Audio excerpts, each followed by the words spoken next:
What is going on? I want to welcome you from Half Court for today, Wednesday, March 1st, 2023. I am your host, Sean Murphy, alongside my guys, Jeff.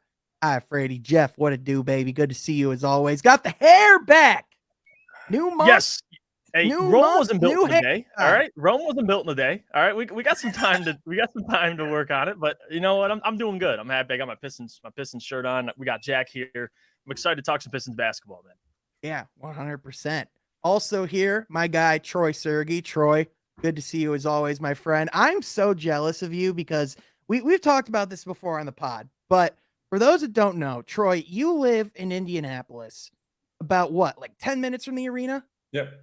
And you, therefore, since the Pacers are, the Pacers, they're not very good and tickets are not very expensive. So, Troy, who did you get to go see last week? I got to see the defending Eastern Conference champion, Boston Celtics. It was a great game in overtime. Pacers lost, Celtics won.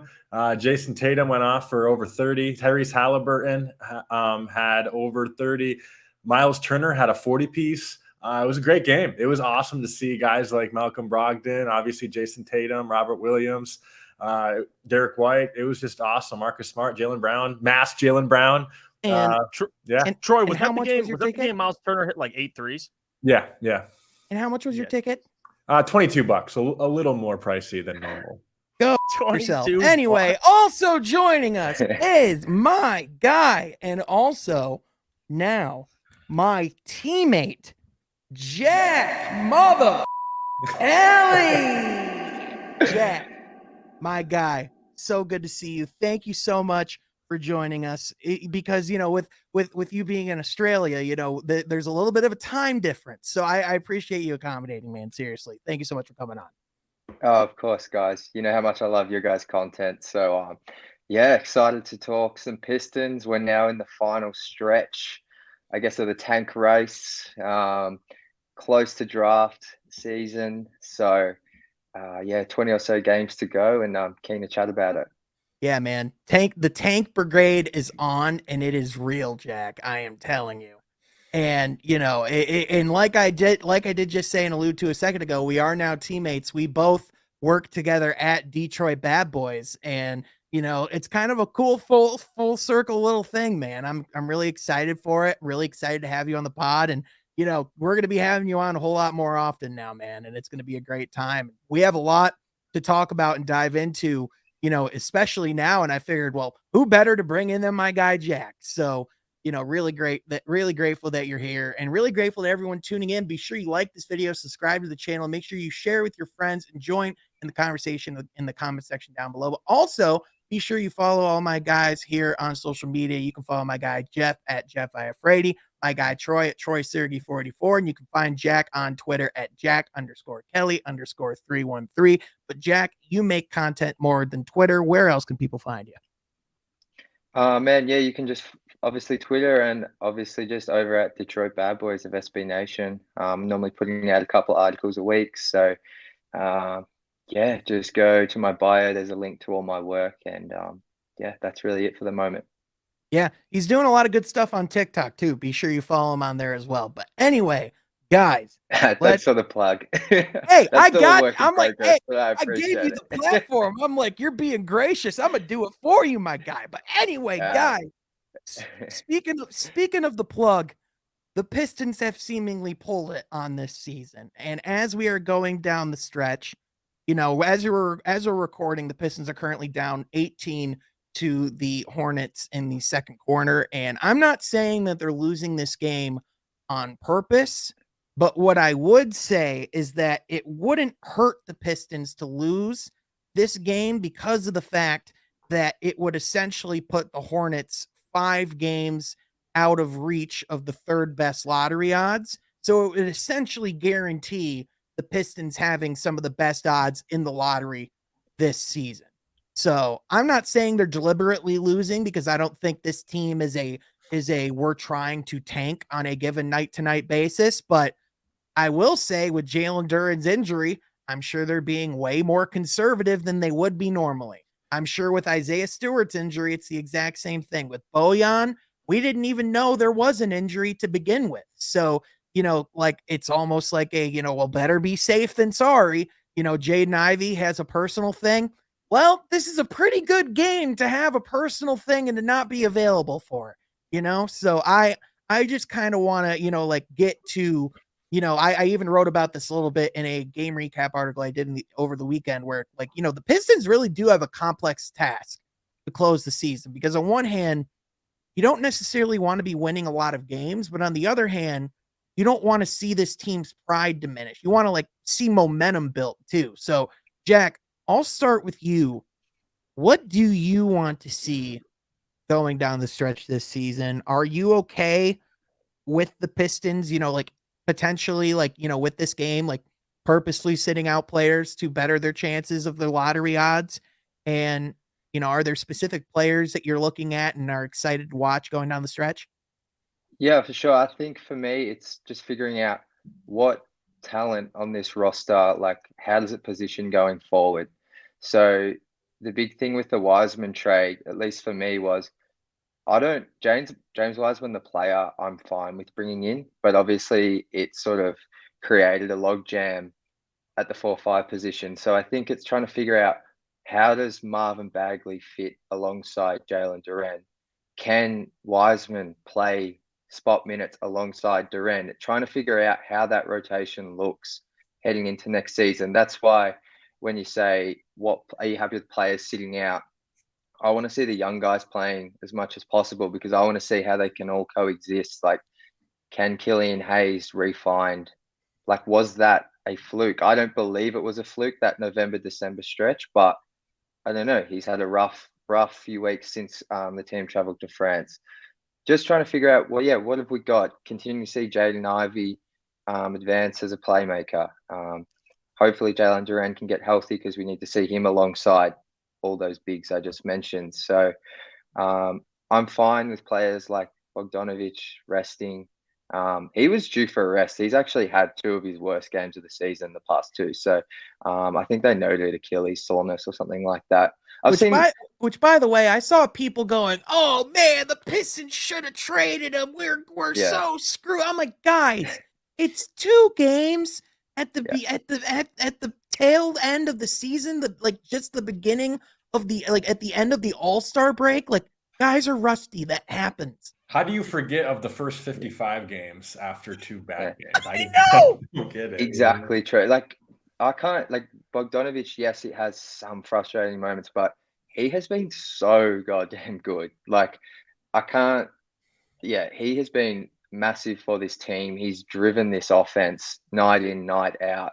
He's been there when guys like Jaden don't have it, Killian doesn't have it. He's the one guy you can rely on. So, and if this team, just with the Bogdanovic trade stuff, if this team's actually going to look to win games next year, you can't do it without veterans. There's no way, even if they get Wembanyama, if you just go into that season with first, second, third year players, I don't see this team getting any higher than a 10th seed, even with the lead from Cade. Like, I don't know. That could be slightly wrong, but yeah, for me, just to round out the thing, it's just figuring out what pieces on this roster can contribute next season and in what role.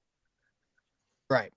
Yeah, I think that makes sense. And I think that aligns with pretty well with the point that I made before the deadline, even as well. Like, as we're kind of winding down the season, we talked about which players are good basketball players and which players are Detroit Pistons. Like, we all talked about, like even after the deadline, we all love, Saddiq Bey and everything that, he brought, and especially who he was as a rookie. But as things developed and as, as time went on, obviously we saw, like his development change, his priorities, change in the development of his game. And in Detroit wanted something a little bit different. I think obviously you've even seen, even though it's only been, about 3 games since the trade, like Isaiah Livers, when he's been in the lineup, has been super valuable in that role. Like Saddiq Bey is a really good basketball player, but Isaiah Livers looks like a Detroit Piston. You know what I mean? And I would say even like with the Bojan thing too, like really quickly as well. Like, I think a lot of times fans get frustrated when Bojan tries to do a little too much in the offensive end. And I would say, yeah, there's certainly times where Bojan maybe tries to, play hero a little bit too much. But I would say, especially with, with the amount of, inconsistency we've had in the lineups this season, and also just some of the slumps that players have had offensively. I mean, for lack of better terms, sometimes Bojan's just had to take chicken and turn it into chicken salad. You know what I mean? Like that's just the reality of it. So I think when you're like a guy like Bojan Bogdanovic who, has such a deep bag and is doing so much, and you can only do so much.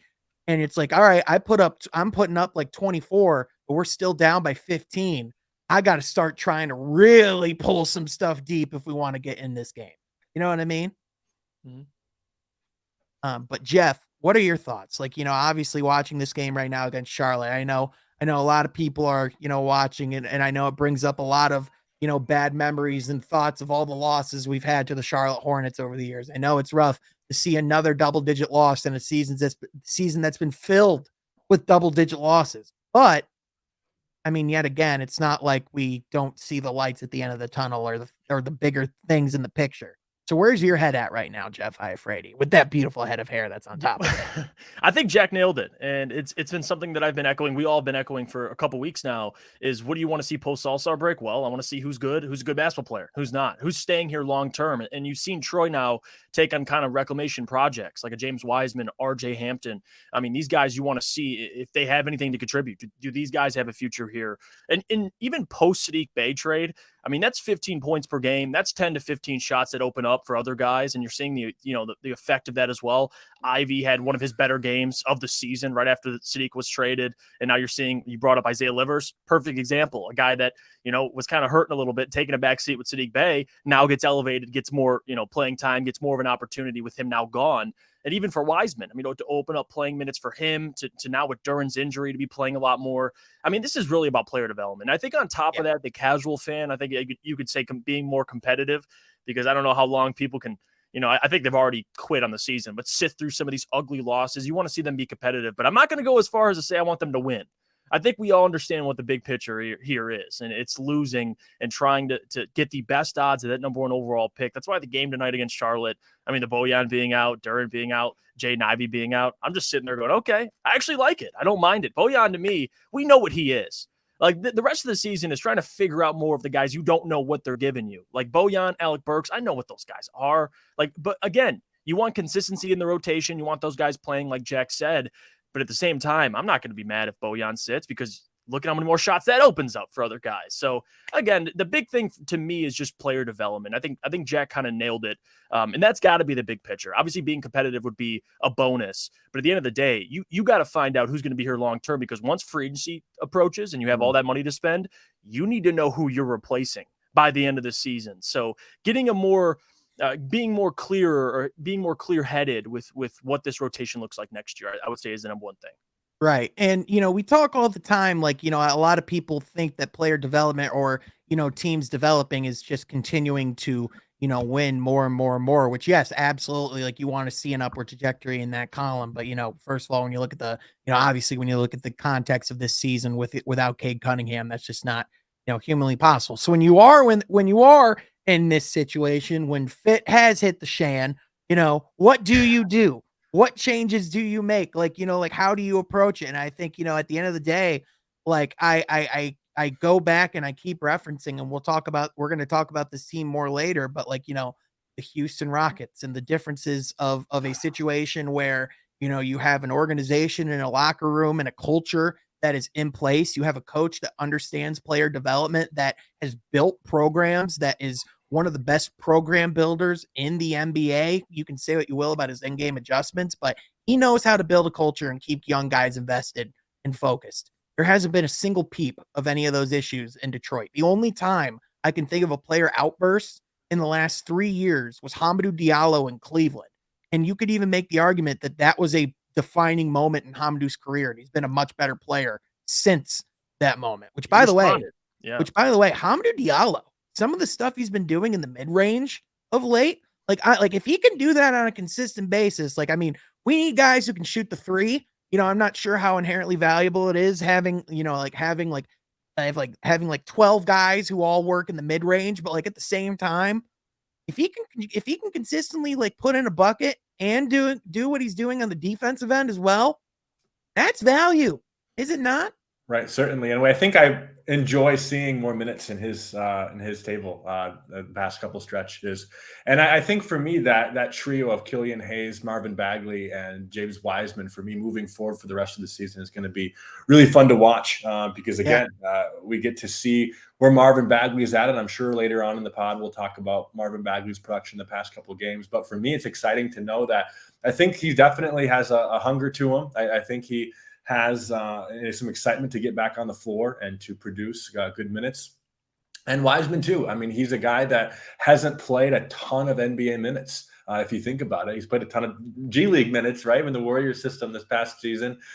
So just to get him more used to the NBA game as well, it's going to be fascinating to see the improvement from even right here this last week of February to the last game of the season in mid-April is going to be fun. And Killian, Jack and Jeff already touched on him, but kind of his future as a Detroit Piston in a lot of ways. And I miss the November, December Killian, but certainly more minutes and more times with the ball in his hands. It's going to be interesting how the season finishes with him. And do you think, by the way, do you think the difference has been that switch and that prioritization of having Jaden Ivey be that primary ball handler? Because for a little bit when Killian was successful, he was kind of the one that was in that Cade-esque role, if you will, right? Mm-hmm. But really over the last month or so, they've really put Jaden Ivey in that spot, and Jaden Ivey's thrived, and Killian Hayes has kind of gone the other direction. Do you think that might have something to do with it? What are your guys' thoughts? You go, Troy, first. Yeah. I was going to say, I think definitely a little bit. You talk about touches, you talk about roles on a team, and I think that really dictates a lot of how a player plays, especially at this league. And Dwayne Casey is going to be not shy at all in letting players know their roles and what he wants for production out of them. So, and he's a guy that seems like a fragile player as it is. That's not an insult at all. I just think sometimes, as we saw just even in year 2 last year and the start of this season too, I think Killian in a lot of ways is his own worst enemy. So to have the ball out of his hands a little more often might diminish some confidence there. But I mean, to give Dwayne Casey credit, I mean, the Pistons have been playing better, and the team has been excelling more with Ivey the ball being in Ivey's hands. And I just think Ivey is a natural playmaker. He's a score-first guard anyways. I have no problems with it, but I just hope Killian can understand his role with it. Right. Well, yeah, at the end of the day, it's not really about whether or not Killian can understand it. I mean, he's going to have to understand it whether he likes it or not. But I mean, Jack, do you think it has been that switch in the role? What are your thoughts on what his future can be? Because as much as we all love Killian and everything he can bring on the defensive end, that's a great base. And I would love to see, if he can potentially blossom, but at the same time, it's not like there aren't better, potential backup point guards out on the market. Right. Yeah, the thing with Killian is his shots just completely deserted him. I haven't looked at the percentages, but the one thing he was doing well as a scorer in those couple of months was he was getting to that little mid-range shot and just shooting it with so much confidence, and the 3 balls sort of went up and down, but he was still making catch and shoot shots. So maybe you could say that his confidence might have taken a hit with the shift in role, and that sort of bared itself out in maybe him losing confidence within his jumper or being more hesitant because he's worried now he could be pulled. I mean, I guess he's starting again, but I honestly just think his shots just deserted him completely. He can't hit a shot. He still does all those other things, those Killian Hayes things, to a high level. But ultimately, like you sort of said, Sean, for Killian long term with the Pistons, of course, it will be in a backup role. So he needs to find a way to excel.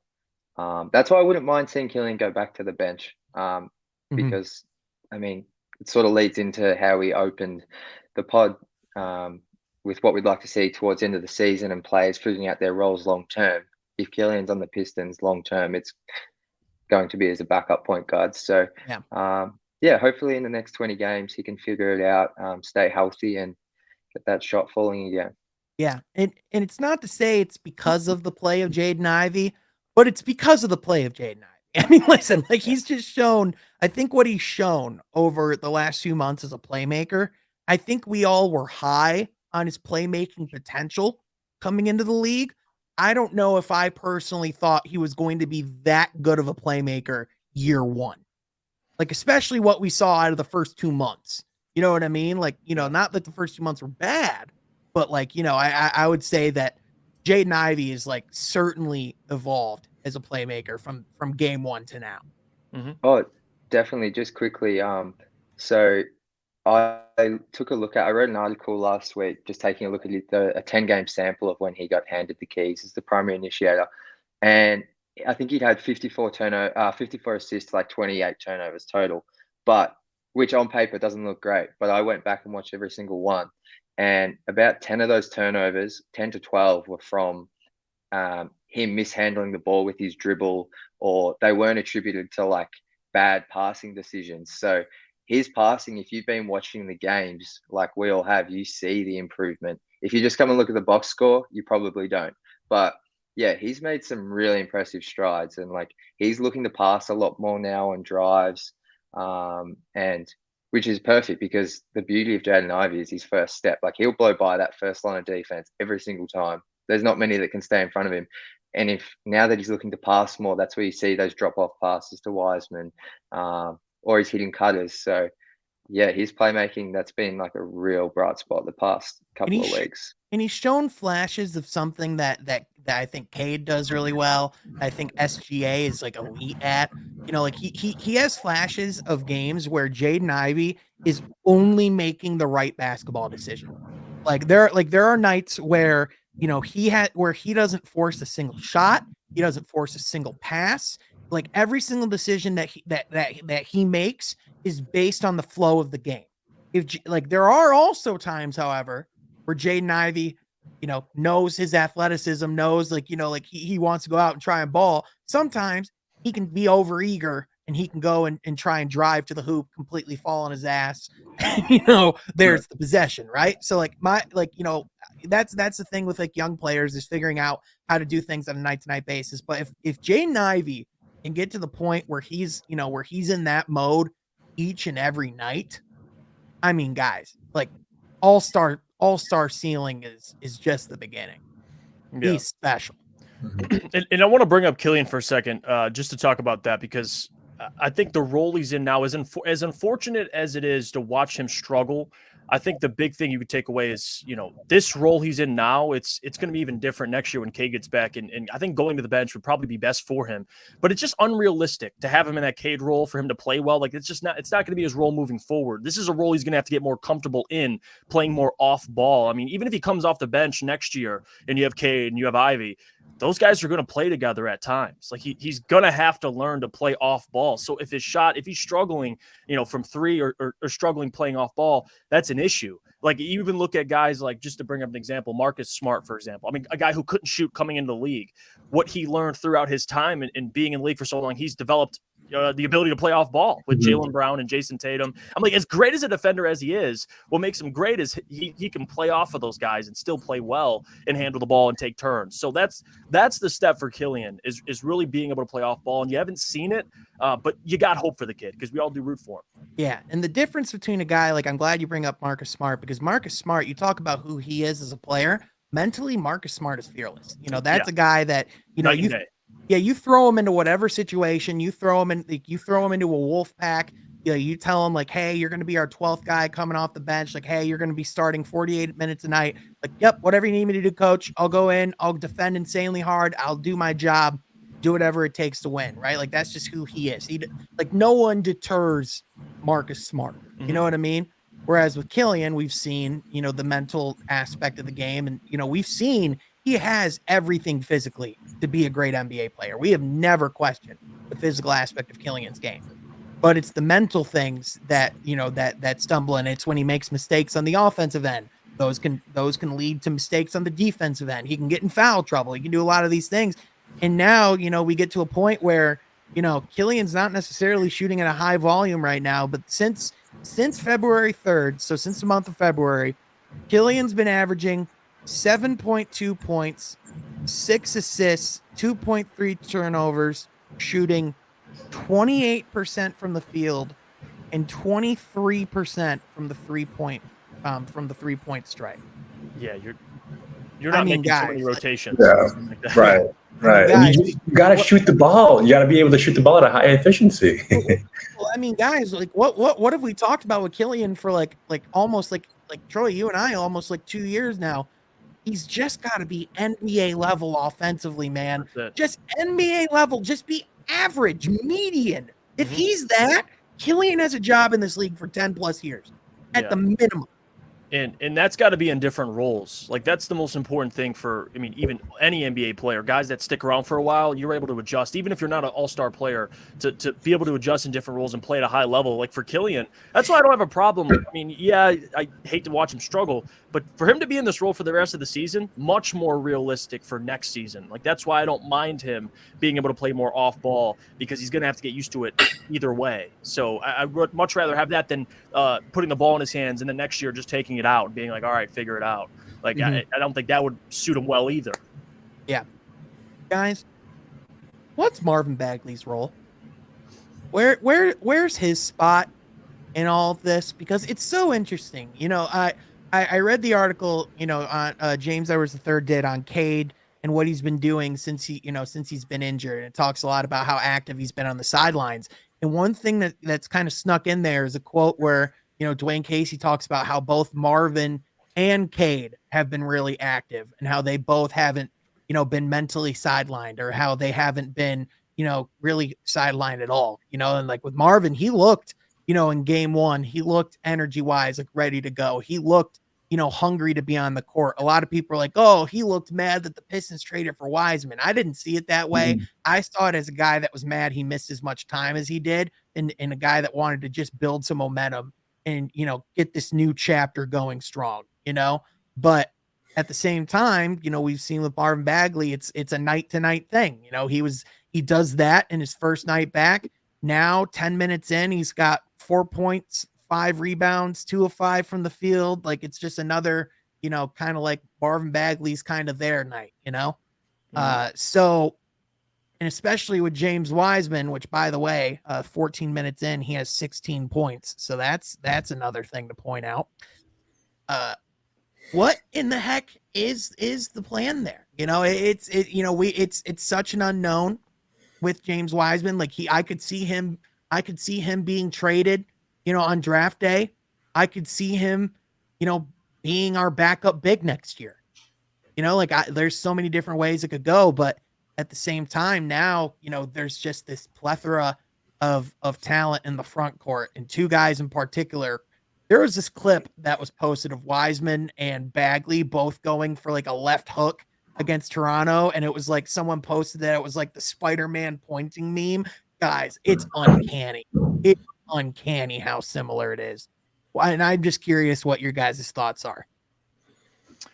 And that was the funny thing too, and I think that's why I was initially this is before I really sat down and thought about the trade. I was frustrated initially because I had to take time to really understand it, because the first thing I brought up is what does this fit look like with Marvin Bagley, because we know what Marvin is. He can't shoot from 3, and he's not a great defender. So Marvin is in this area of, you like the potential, but he hasn't really displayed it for a long period of time to where you kind of trust what you're getting with Marvin Bagley. And then he goes out the other day and has, you know, almost 20 and 20. And you're like, oh, okay. So Marvin is good. Like you're kind of teetering with it. That's why I think Marvin's future in Detroit, if I had to say him or Wiseman, I do think Wiseman's a great example, because the more I thought about it, 2 things teams want in this league: first round picks, good young players. Wiseman is going to be a guy teams are going to call on if someone's available. So he's worth it in that area. Bagley, even the contract extension he signed, 3 for $30, like it's actually not a bad deal. It's a deal that you could probably flip if you were to trade Bagley. But I actually don't really mind it. I think a lot of them playing together, and Jack brought this up in the first topic we talked about, is seeing how Wiseman, Bagley, Duren, those guys can play together. I know Duren's hurt right now, but when he gets back, to kind of know what you're getting, if this is something you're interested in, or does one of them have to go? Like that's part of the decision that Troy's going to have to make. But again, I've always been mixed feelings about Bagley. Like I'll see things I really like, and then I'll watch games where I really hate. I mean, even early in the season when Dwayne had him starting at center, I'm like, no, Dwayne, no, don't start him at center, please. And now we're, you know, late in the season, and you're seeing some positive things from Bagley. But if I had to put a hot seat on Bagley or Wiseman, it's clear as day. I mean, we're all watching Bagley more so. I mean, Wiseman's shown some flashes. He's still a young guy, like Troy brought up, still has to play. I mean, it was the first time playing against the Celtics a couple weeks ago, like 2 weeks ago. So he's still young. Bagley, on the other hand, like I think the leash is a little shorter with Bagley, but we'll see. We'll see what the offseason looks like. Yeah, for sure. Which, by the way, this is the clip that I was talking about. These are both in the second quarter.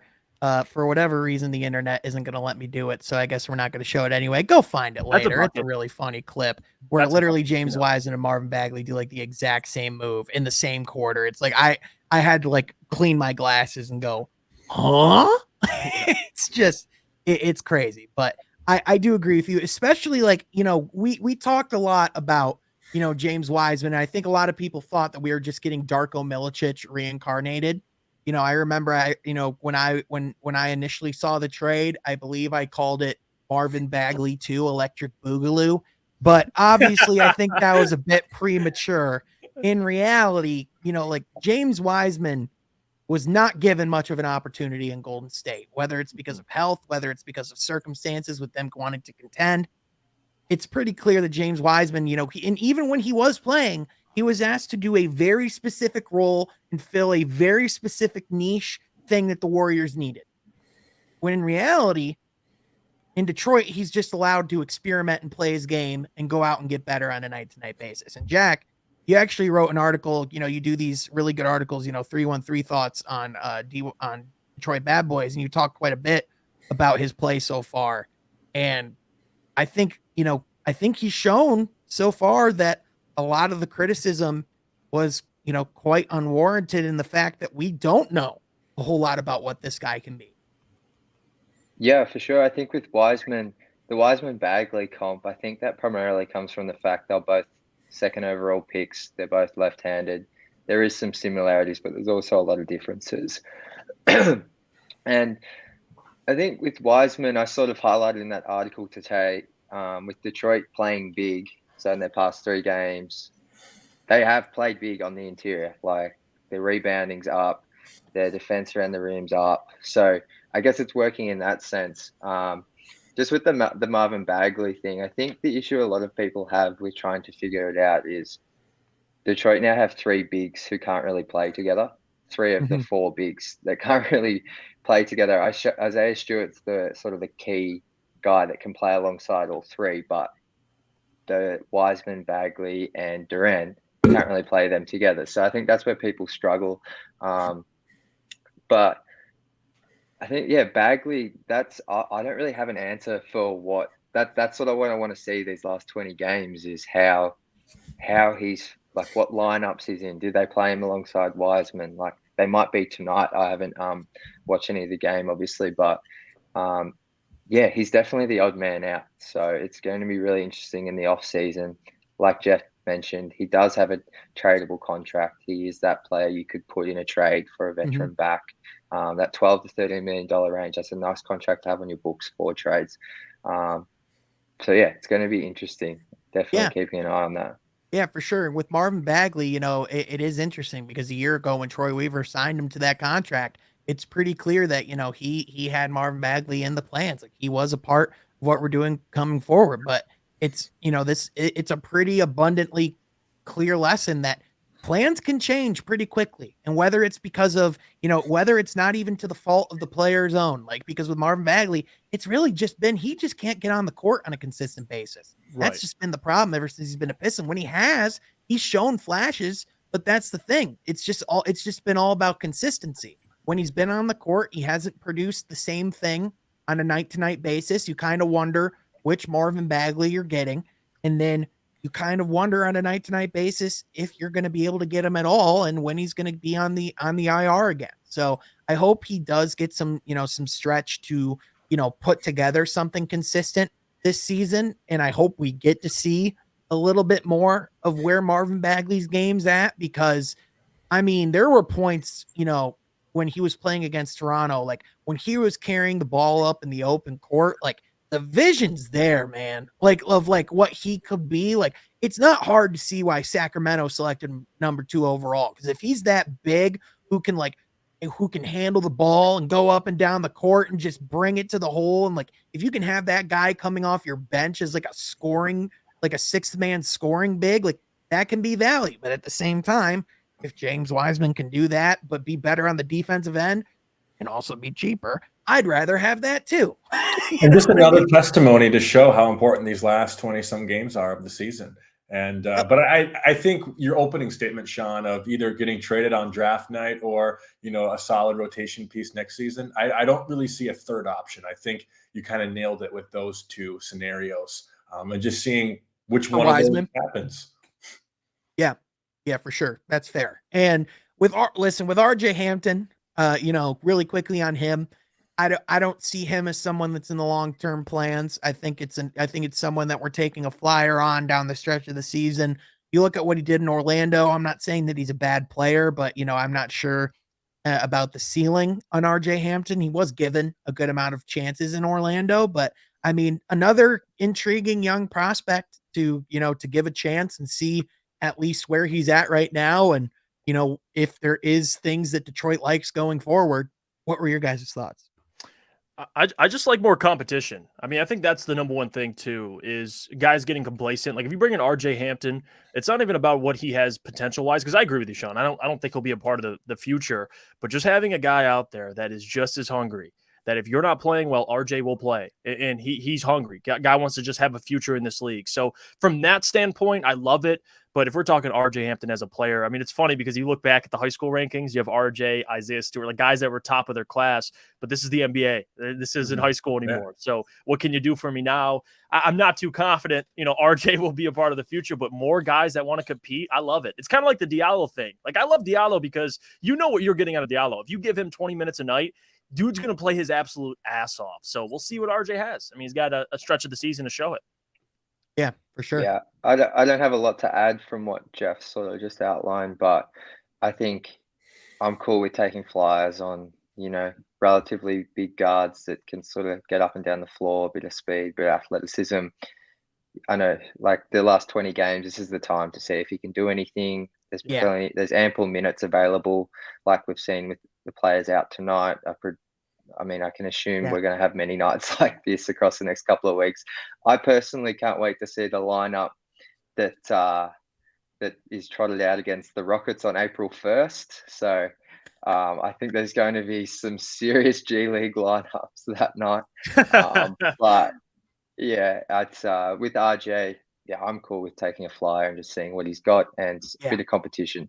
Yeah. I think, you know, I know a lot of people get confused and go, why are we taking on all these reclamation projects? But I think another thing to consider, you look at all these rebuilds throughout the league, Utah, Oklahoma City, Orlando, even Houston, even Brooklyn was able to get some draft capital back with everything that they just traded. What did the Pistons start their rebuild with? Like Bruce what Brown, Steve Mikhailuk. Yeah, like what first round, like what all-star caliber player did they have to go get a well of picks to start their rebuild? They didn't have one. Trading asset was Luke Kennard. Yeah, that was their best assets were Bruce Brown and Luke Kennard. And the reality of it is that's not a conducive way to start a super fruitful rebuild. And the fact that we have as much talent as we do in a 3-year basis, given the fact that we've essentially had to scrounge and come up with ways to get multiple picks, is an accomplishment. It really is. But the reality of it is to expect that it's just going to flip a switch and all of a sudden, turn a corner overnight like a lot of people did before this season. It's just not practical, right? But listen, at the end of the day, again, with RJ Hampton, there's a lot, I get there's a lot to like there from a prospect standpoint. I know a lot of people were intrigued with him. We'll see what he can do. And like you guys said, it encourages competition. And again, when you have all these reclamation projects, you're trying to create assets, you're trying to create, opportunities and essentially create assets that you can trade. For essentially create first round picks and things that you can trade in packages to go get a star someday, go get value and build that in your roster. Because that's really what you do when you don't have value. You have to create value. Right. So, I know it's a complicated thing, but at the end of the day, I don't think we'll be taking on too many reclamation projects too much longer. And I have a feeling that we won't be really shooting for the lottery next year, seeing with the amount of talent we're going to have on this roster going into the next season, but also seeing that I've heard this this next year's draft class be called the worst high school class in about 25 years. So that's cool. I'm not sure if you've heard that at all, Jack, but I've heard this upcoming class is not the Wemby class. Yeah, I've heard it's there's not a lot of talent there. I mean, Bronny James is in the draft, so I guess it's going to get a lot of attention. Wouldn't that be something if the Pistons drafted Bronny James and LeBron LBJ comes to the Motor City? But from everything I've sort of briefly heard and read, there's it's definitely not like the 2023 class. Yeah, 100%. But, again, I even saw Ashton tweet, no excuses next season, which I think we all kind of are in alignment and in agreement that, I think, with everything reported and kind of, from the beginning, this next season was always when the team was shooting to take that next leap and to take that next step. And if the Pistons end up with the top 3 odds, they're going to have a 27.5% chance to end up with either Victor Wembanyama or Scoot Henderson. And if they end up in that place, they're going to be in a good spot. They really are. But guys, another team that's going to be in contention to get one of those players is the Houston Rockets. And I brought them up a little bit earlier, and I know we talked about them before in the season that they're having. But guys, it somehow keeps getting worse.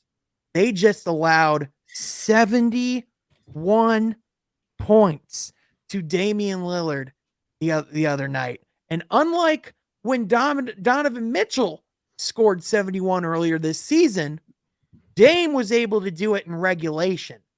Donovan Mitchell needed overtime. And this Houston Rockets roster, man, like I went into a Twitter space right after the game and I was just listening to these Rockets fans. And let me tell you, man, I feel so bad for these fans. You know what it feels like? It feels like a daycare run by a college student. That's what it feels like over in Houston. A daycare ran by a frat house.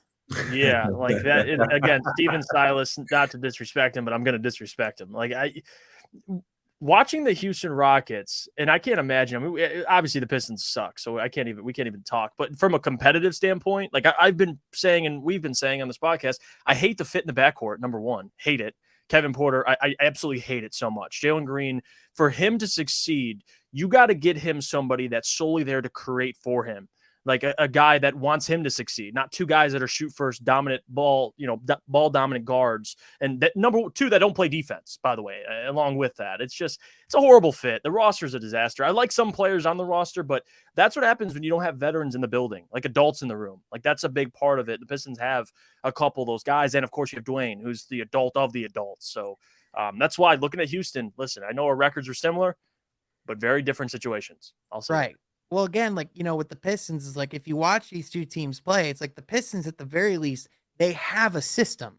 They go out on a night-to-night basis and they try to compete. Like, even if they don't have all of their guys out there, like they're going to give their best effort and give their best foot forward. Like Dwayne Casey gets fired.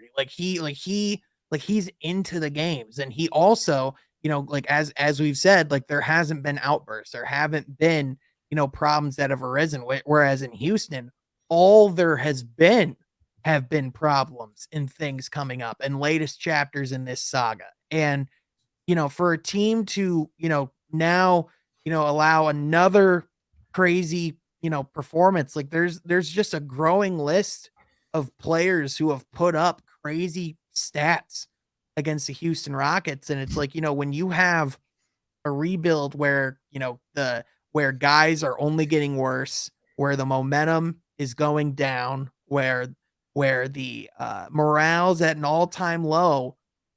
No, like Victor Wembanyama isn't going to come in and just make this awesome overnight. No, they need Scoot. That's what they need. they need they need their GM to scoot. They need their coach to scoot. They need a lot of scoot. Man, I tell you what Houston need, and there's two things that come to mind whenever I watch the Rockets or think about the Rockets. Is like there is no leadership. Like, I mean, on court, that's the thing with Cade that's underrated is his leadership. Like from day one, like one of the intangible things that people loved about Cade is he's a man. Like he's a leader of men. And like, yes, that's a overused phrase, but he really is for someone that age. Like when he's on the court, he supports his teammates. He directs them. Off court, he's a leader. He's a spokesman for the team. And then you surround him with players like Kojo, Rodney Magruder's everyone's favorite teammate. They've had guys like Kelly Olynyk come through. There's other veterans I'm missing out on. But when you look at this Rockets team, Jalen Green is, from everything I've heard and seen, not really going to be that guy. Şengün, I'm not sure.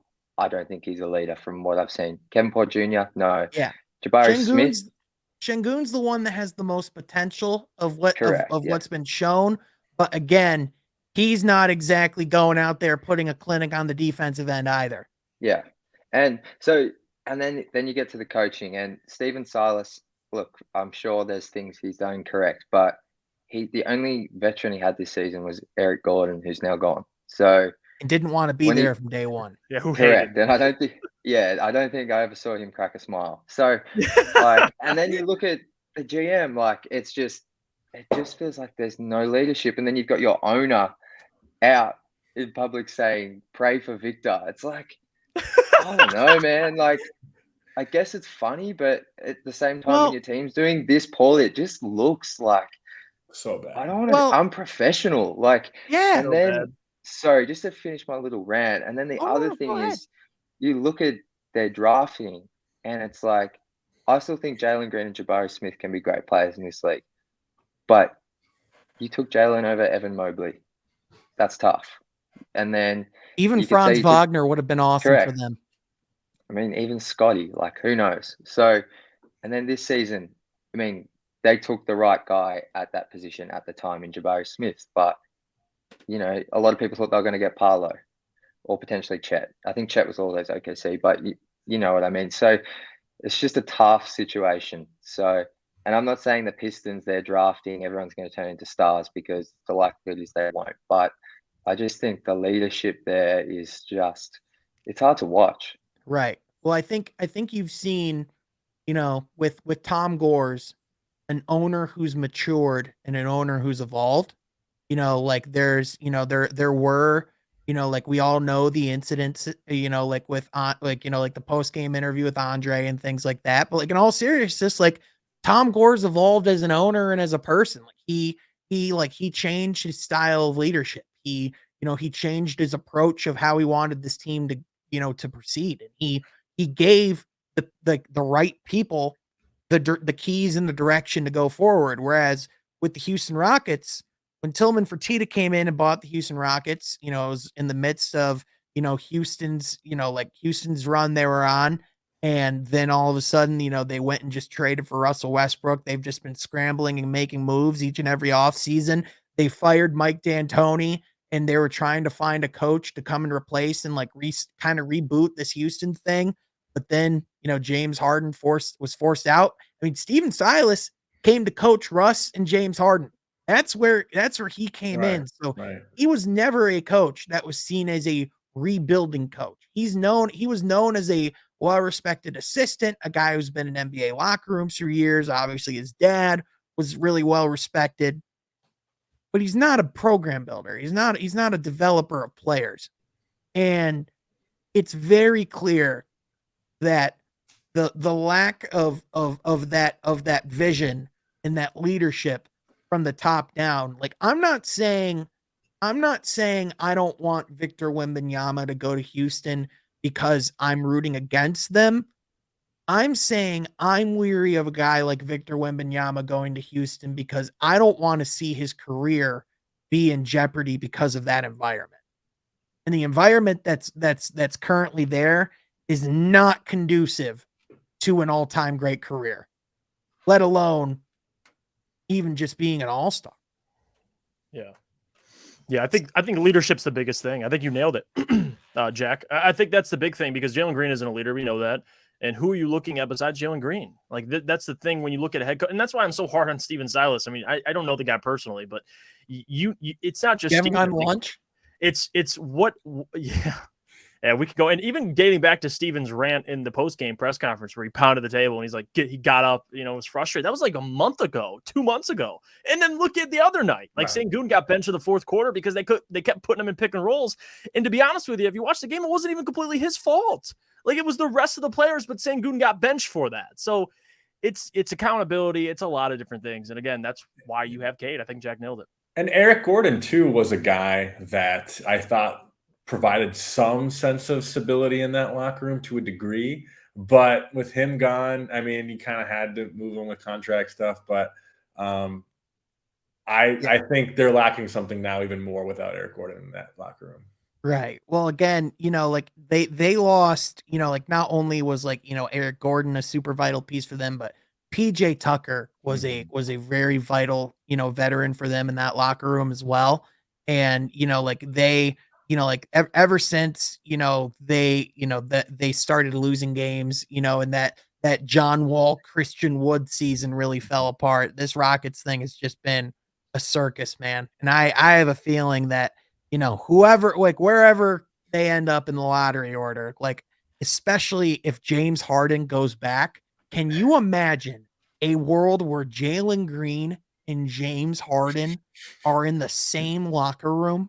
I can't fathom that, Sean. It doesn't exist. It's a possibility, and that is mind-boggling to me.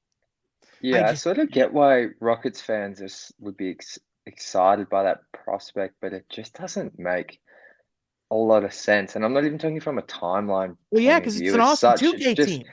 Because they need you would assume they're going to get a new coach, and that new coach will probably be like a developmental coach, like maybe a Kenny Atkinson, someone like that. Like, do you really want like a 33-year-old All NBA player coming in, taking? I don't know. Because to your point, Jack, you talk about leadership. Like James Harden is going to be your leader. Like, okay, all right, interesting. Nothing against James as a player, but still, that's not the guy. You just handed the keys to Jalen Green, and now you're saying, all right, let me get those keys back. Here you go, Harden. You can have hand the keys, just go, well, like you're dangling over Green's head. You're like, well, yeah, we'll give him back to like that's a bad look within itself, to be honest with you. But yeah, I don't know how Harden's leadership is the answer here.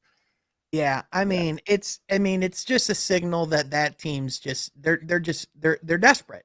Yeah. And when an organization makes moves from a place of desperation, it never goes well.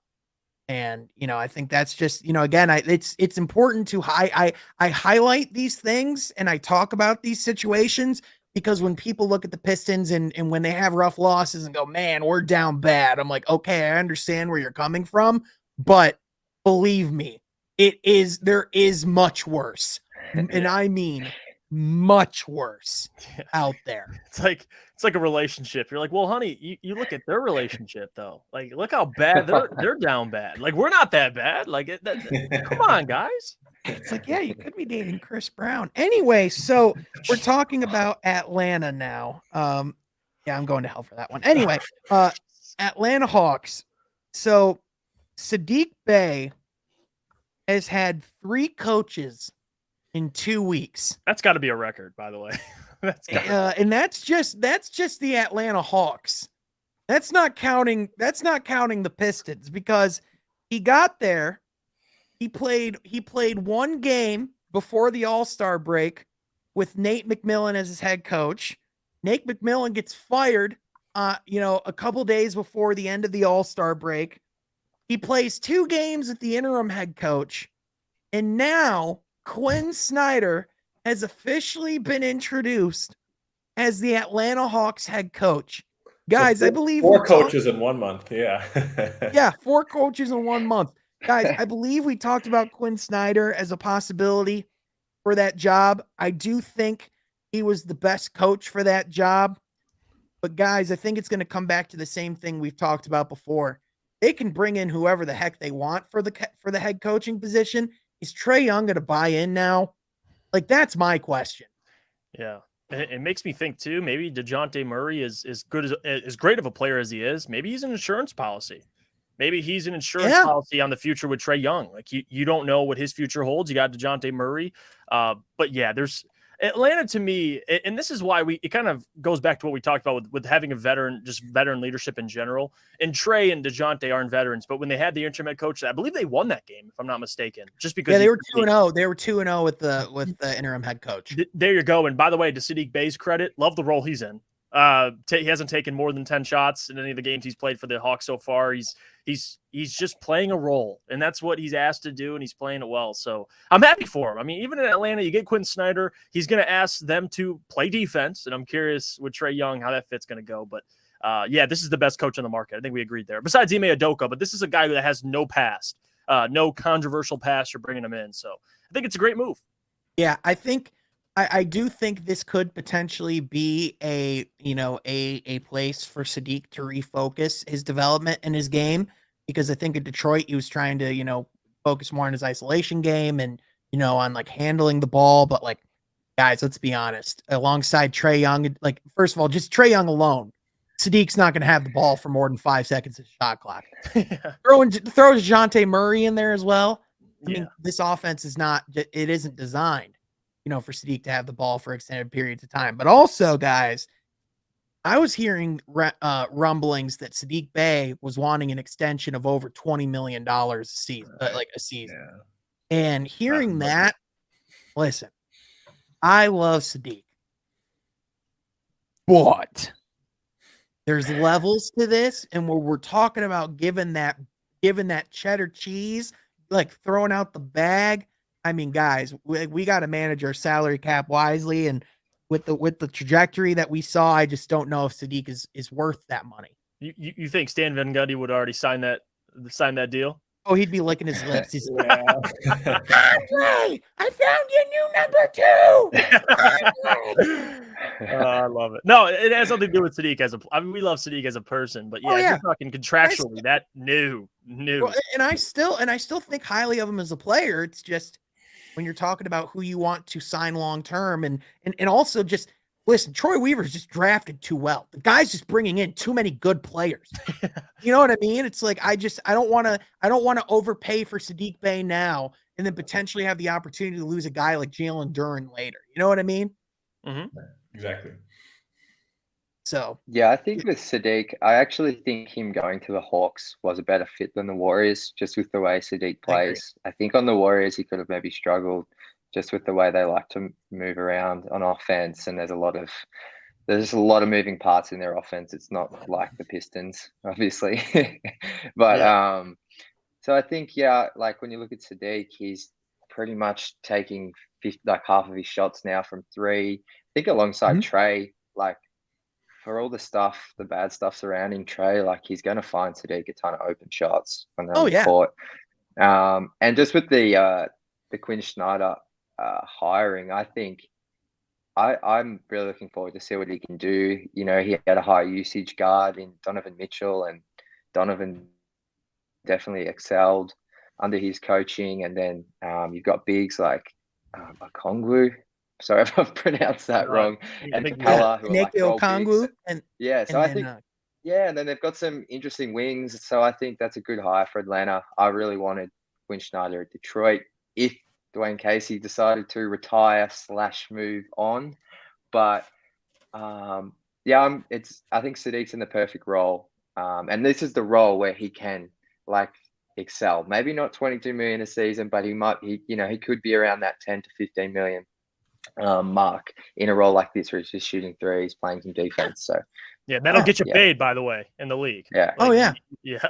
Most definitely. And I think like with Trey Young, there's no doubt as a basketball player, his ability to play, make, and find guys for open shots. Saddiq is going to benefit from that without a doubt. And I think being in a situation where his role is a little bit more defined, and in a situation where they are looking to win games, like that could be a really good change for him and a good breath of fresh air. And like Quinn Snyder, he is like one of the better coaches in the NBA. I would argue a top, at times a top 5 coach in this league. And so I think for the Hawks, this was a home run hire as far as if you're going to go hire someone mid-season, go get the best guy on the market. They did just that. Again, I have no questions about Quinn Snyder and what he's going to bring to the Hawks. I have I don't have no reservations about what he's going to bring to the Hawks. Everything is going to come down to will Trae Young finally evolve? Will he finally take that next step? Because all reports suggest, if you're like, I was hearing listen to podcasts, if you were to poll and ask the Atlanta Hawks, like whose side are you on in this, Nate McMillan or Trae Young? Majority of the guys aren't answering Trae. Right. So that just from what I'm hearing. So I would be fascinated to know what John Collins thinks of all this and where his head's been at. And, I just hope that, finally they can start building some consistency there, because I think this organization's just been floundering from the consequences of trading away Luka Doncic. I mean, let's just call it what it is. I think we can all agree now that was the wrong move. Right. Is that fair to say? And just look at what Luka is of a player and the future of Luka. I mean, Luka is getting better every year. Luka is a by far franchise player, and I'm not saying Trae doesn't have the potential to be that, but if we could redraft that draft, and I know, Sean, redrafting it gets overrated in today's NBA fandom, but right. I just think Luka is it's not even better. Well, obviously, how amazing Luka is makes it terrible. But the thing that makes it that much worse is the fact that the pick that you got in return, you went out and used to get who? Cam Reddish. And it's what Cam Reddish turned into. If they could have gone and gotten another piece to put around Trae Young that could potentially, take this thing to another level, we're having a whole different conversation.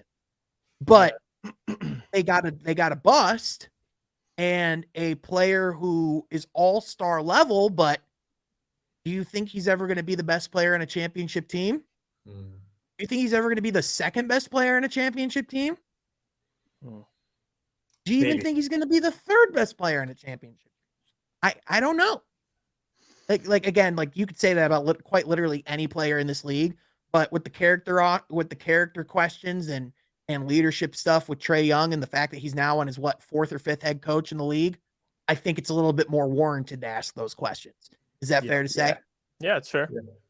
I think the thing with Trae is I think the mold is there for success. You look at those run and gun sort of Phoenix teams in the 2000s with Steve Nash. I remember the comparison for Trae was people were saying Steph Curry, but the actual comparison was a Steve Nash sort of on steroids with his scoring ability and just the sheer volume that he likes to score with. So I know those Phoenix teams didn't win the title, but they're extremely close to making the finals. There is some sort of blueprint there where you can have that smaller point guard, but I think it's on Trae to become more, I don't want to say unselfish, but I sort of think that is the right word. To be more like Steve Nash, he was never, I think he was around 15, 16 points a game, but he was just a leader. And that's something maybe you could question Trae on. I don't think the locker room's ever on his side, as sort of Sean just touched on.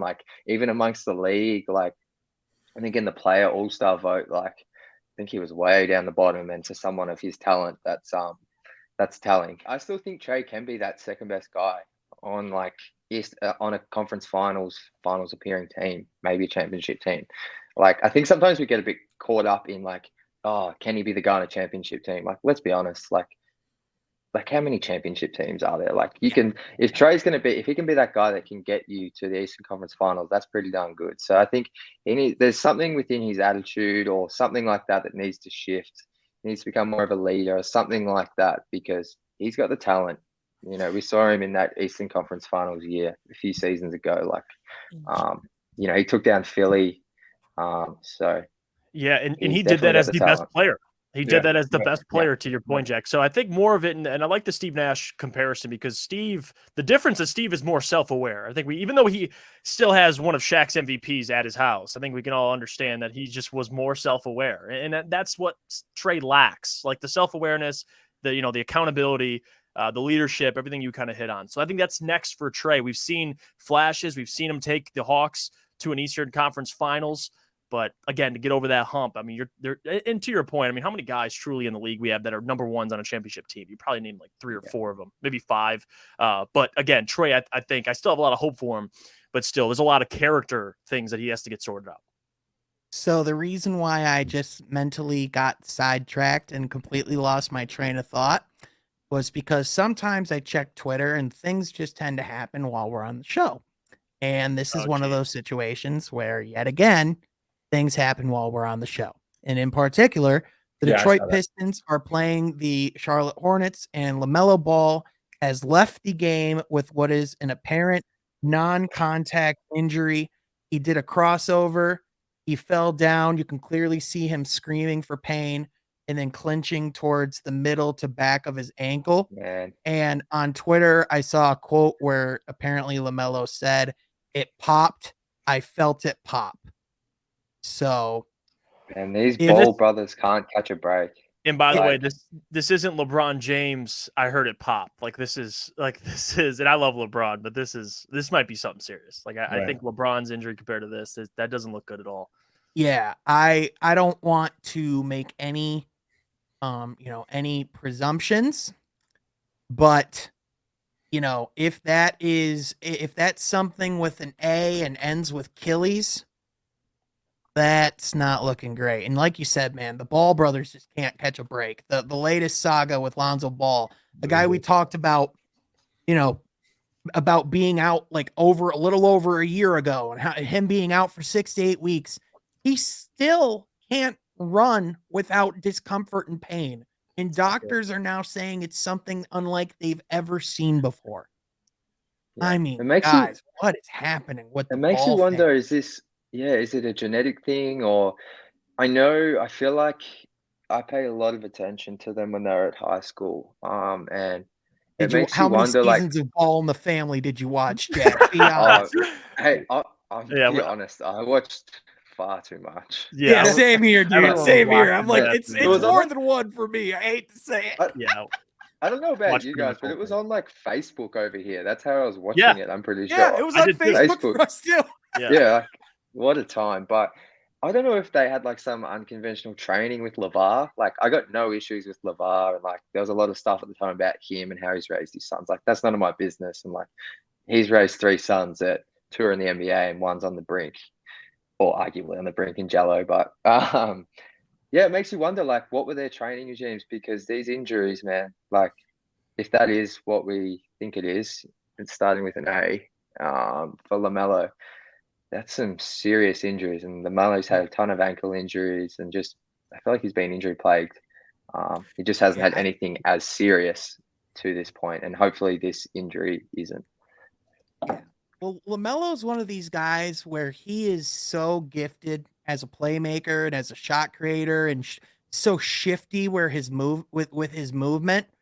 You almost wonder sometimes, as shifty as he is, what he was doing there, you almost wonder, is that a good move, to make, for your long-term health, to have those sudden, stops and jolts on your ankles like that. You can dance and do a lot of not to sound too much like an old man or anything here, but I'm not a doctor, but I can imagine stopping and going and continually changing directions on your feet and on your ankles. You gotta imagine at some point something's gonna give, right? And especially you're playing an 82 game stretch. I'm not sure what LaMelo's training is or how hard he works on that end. I mean, apparently the organization loves him, but it's just one of those things where, I mean, I'll be honest, if he was in almost any other situation, I would have been way more optimistic on his career outlook.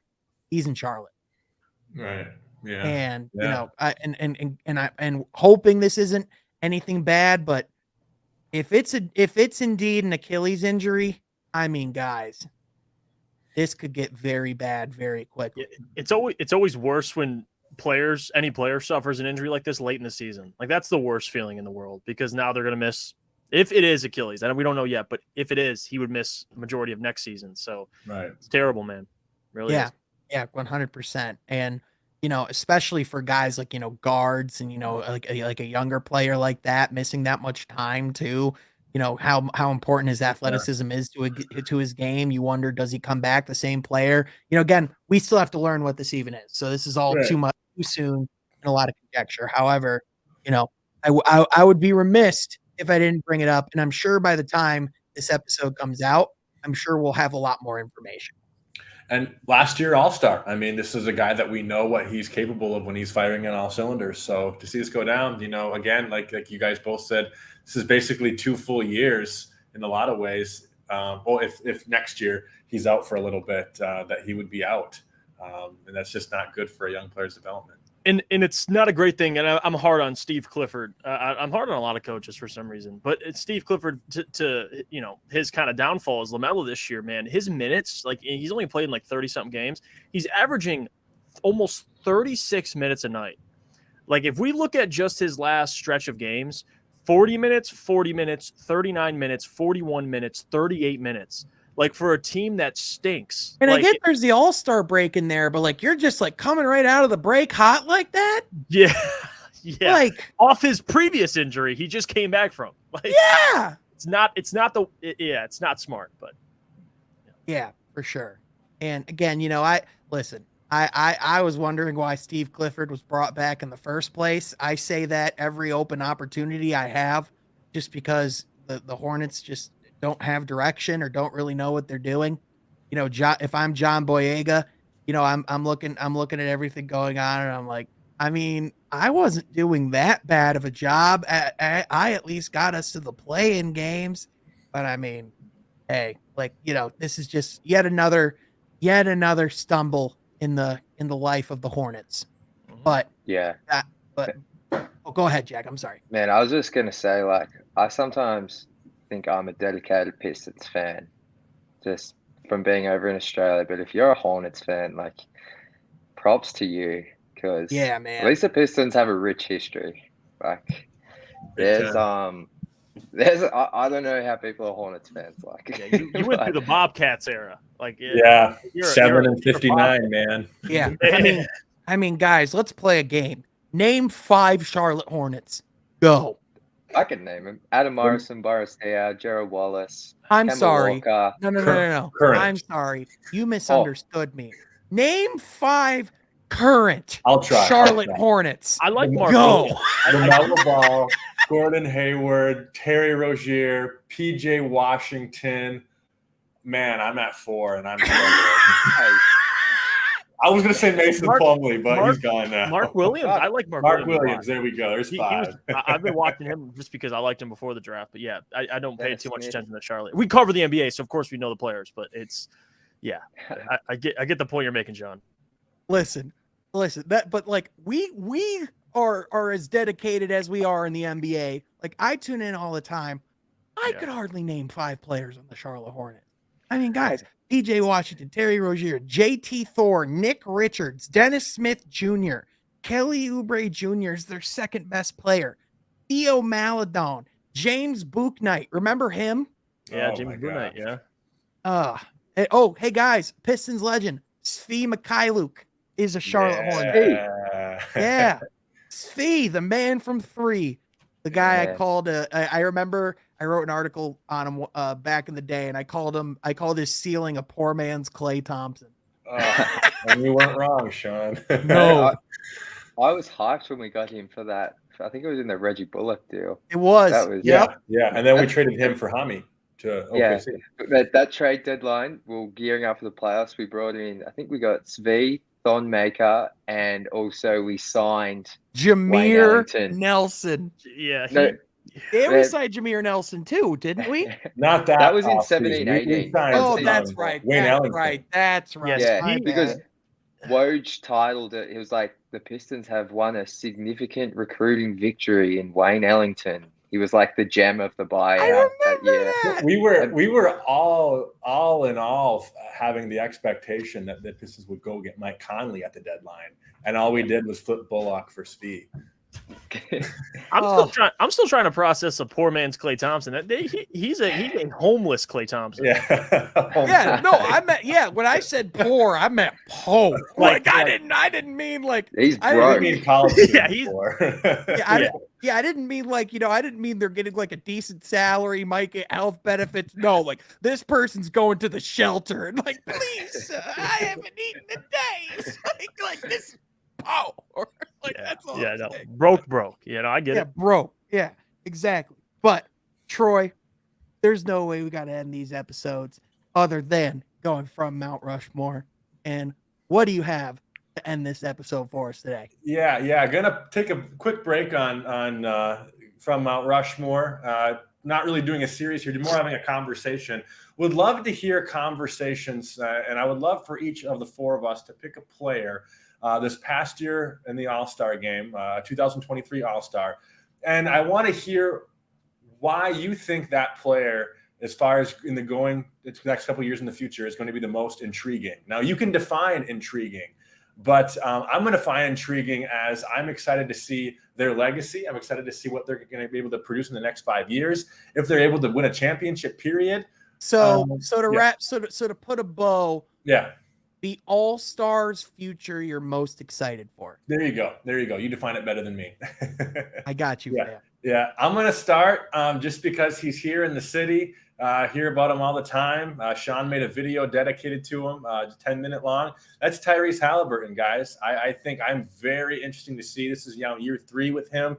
Really coming out party in year 3. Had great production in Sacramento, but now first year as a Pacer. Definitely going to be the face of the franchise moving forward. And Sean, I'm going to quote you, man. There's potential of a future MVP in him. I don't see that maybe in the next 2 or 3 years, but potentially 5 years. Who knows? But he's a guy that really is, a big point guard. I think Indiana, a struggling market to get free agents, but also trades. They have been to the finals before, but they certainly haven't won a championship. What pieces can you put around Tyrese Halliburton? I would love, 10, 15 years down the line to talk about the legacy of Tyrese Halliburton, because, man, this guy's career could go in a lot of different directions. Oh, yeah, 100%. And I think I know the Sacramento Kings right now are bearing the fruits of a lot of success from that trade and are seeing the best season they've seen in a long time.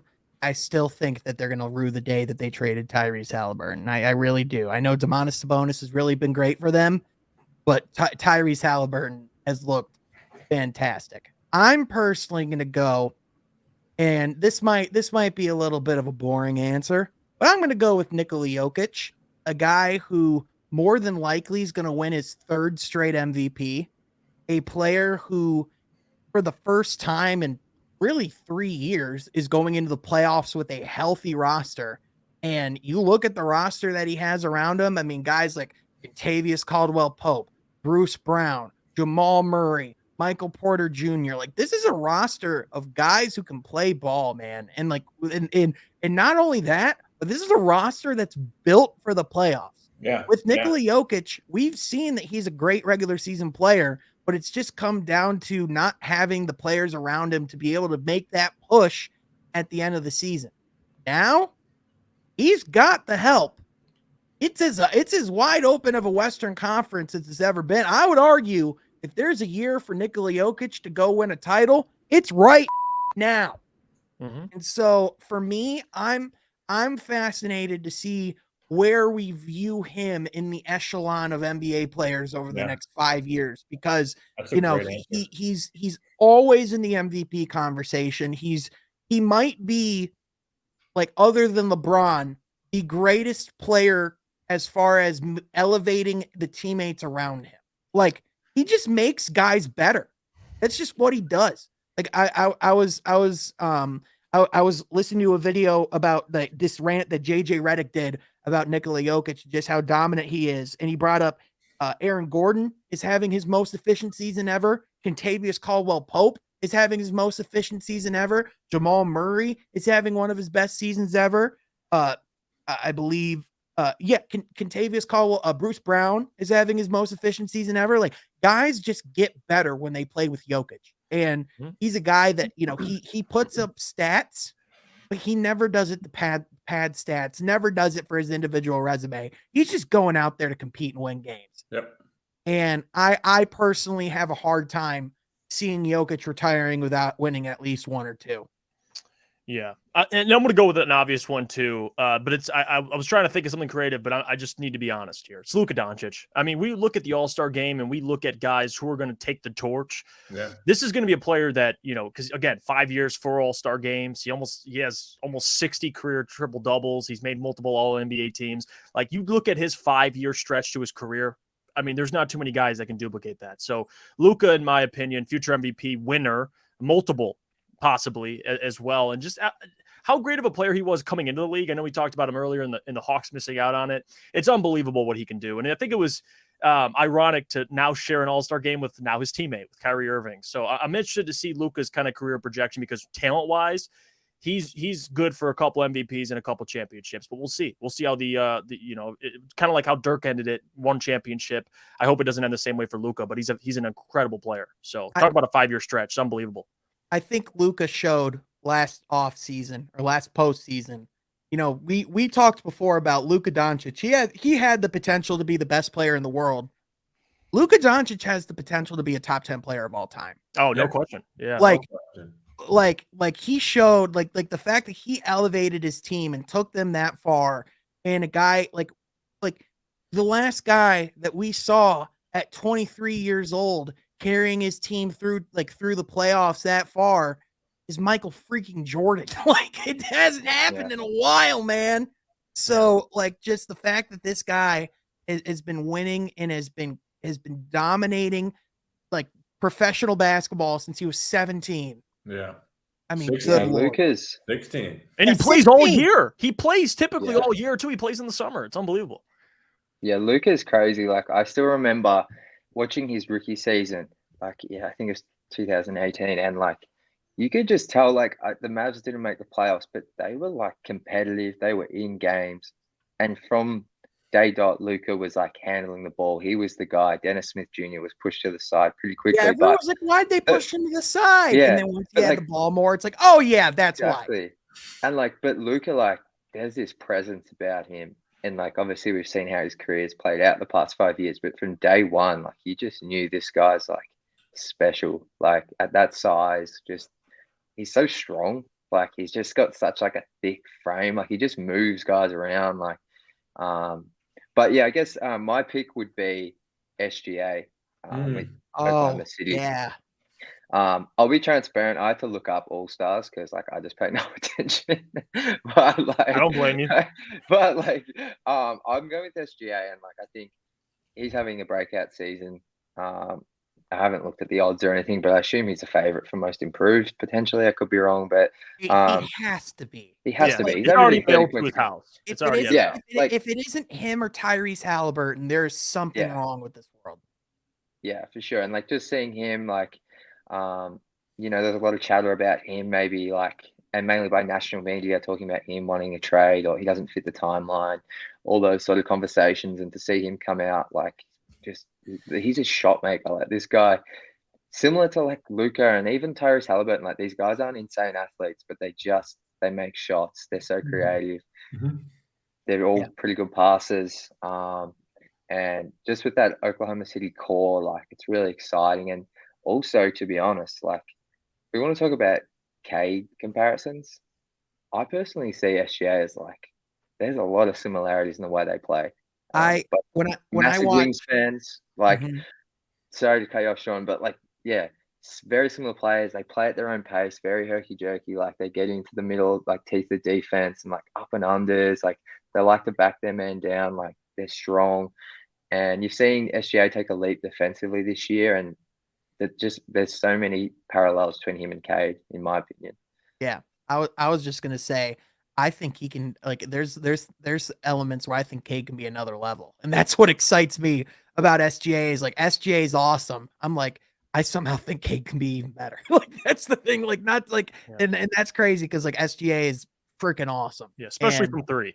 I think. Oh, Oh yeah, and like mid-range. He's killing it from the mid-range. Oh, the mid-range assassin that he is too. But just also, like you said, Jeff, like when he's wide open from three, he's rarely gonna miss. In just I talked about it a little bit earlier, just how slow the game is for him and how methodical he is with his playmaking, with his shot selections. Like he's one of these guys where you just can't speed him up. And you talk about how much improved they've been this season just because of his play. But then you have another playmaker like Josh Giddey around him. Then you're going to throw in a guy like Chet Holmgren into the mix. Now you're going to have even more picks to use. And let's be honest, they're not going to draft all those players. You can use those in trades and get stars to put around. Like, I mean, guys, in the next 5 years, Oklahoma City is going to be a powerhouse in the NBA again. Like, it's not far off. It's just not. Yeah, absolutely. And they've, even in each of their tanking seasons, like they've always started the season well, it feels like. Yeah. And then they've obviously pulled all the stops out to, fly to the bottom of the standings. But it always seems like after the All-Star break, some injuries just really started to flare up. It's weird. But OKC got something pretty cool over there. Yeah, 100%. Jack, thank you so much for joining, man, and making the time being on the pod. We love having you on, man, and we're definitely going to be having you on more and more. Super excited that we're teammates and, we're working together at Detroit Bad Boys. Be sure everyone's following Jack on Twitter at Jack_Kelly_313. Also, be sure to follow my guys, Jeff on Twitter at JeffIafrady, my guy Troy at TroySergi44. Jack, anything else you want to say before we close up the pod? Oh, man, as always, love coming on, chatting hoops with you guys. Always fun. Always fun to talk some NBA as well. I normally just talk Pistons. So, man, you forget what, like, there's so much good basketball out there when you're so focused on the Detroit Pistons. But, love 100%. chopping it up with you guys. So, excited to come back on in the future. Yes, sir. Oh, yeah, 100%, man. It's not a matter of if. It's not a matter of if. It's a matter of when, man. I always tell you. But guys, that's going to do it for this episode of From Half Court. Thank you so much for tuning in. Be sure you like this video, subscribe to the channel, and follow all of us on social media so you're not missing any of the latest and greatest content coming to this channel. But with that, I want to thank you all for listening. We'll catch you guys next time from Half Court. Be sure you subscribe.